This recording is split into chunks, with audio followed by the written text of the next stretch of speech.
So guys, bubunutin na po namin tong dating tubo ng deep well. Nakakabit po dito dati git pump. Dos Chris.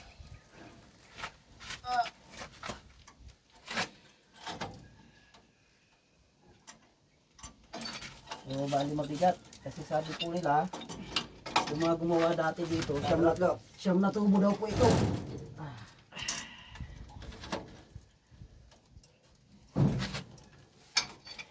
Paano? Sige.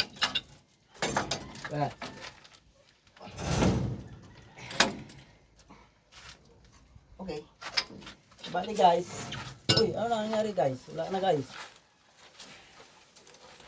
Bali siyam na tubo daw po ang dating nakakabit. Ito po, luma na. Medyo kinakalawang na.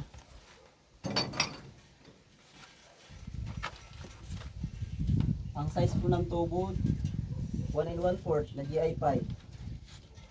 So yun po yung pinakang istro ng dating git pump.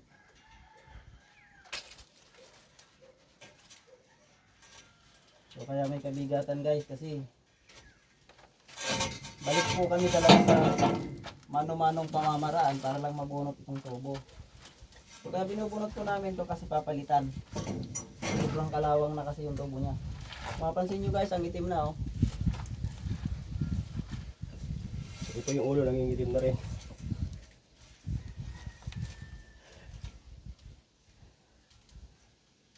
Bali, nakakalahating tubo na kami.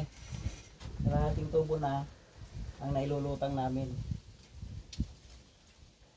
Yung haba po ng tubo, sa mga nakakaalam po, ang haba ng isang tubo 20 feet.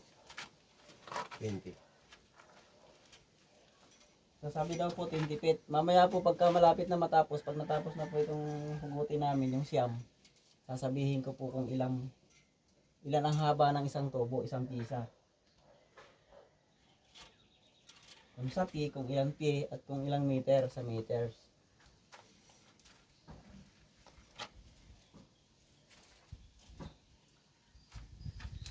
Yan. Ito na guys, umpisa naman. Na, dos, please! Darna!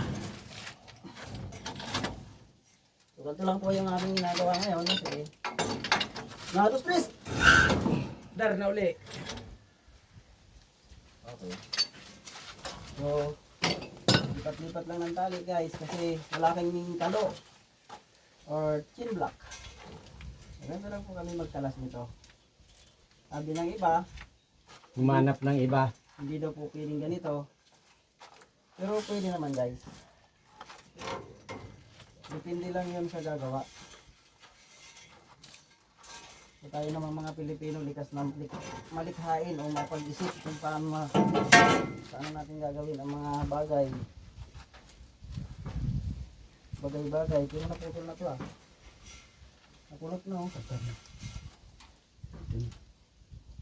Wala tayong alalay dyan. Okay, kinakalas ko to. Kung sampayan kaya? Ha? Yun. Wala, dapat may alalay tayo dyan. Hindi tayo pwede masa doon. Oo naman. Hindi, ang alalay niyan dito lang. Nakatali lang yan dito dapat. Hindi, lalo mamaya. Wala na yung bunga na. Kailangan makatali. Yung sila na. Hinala nga siguro. Meron tayo. Kaya pa yan. Huwag lang tayo pakabahan.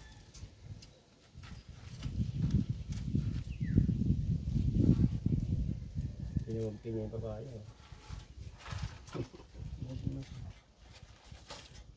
Wala na doon ibang ganito manoy. So yun guys, bali malapit nang mabunot ang isang tubo.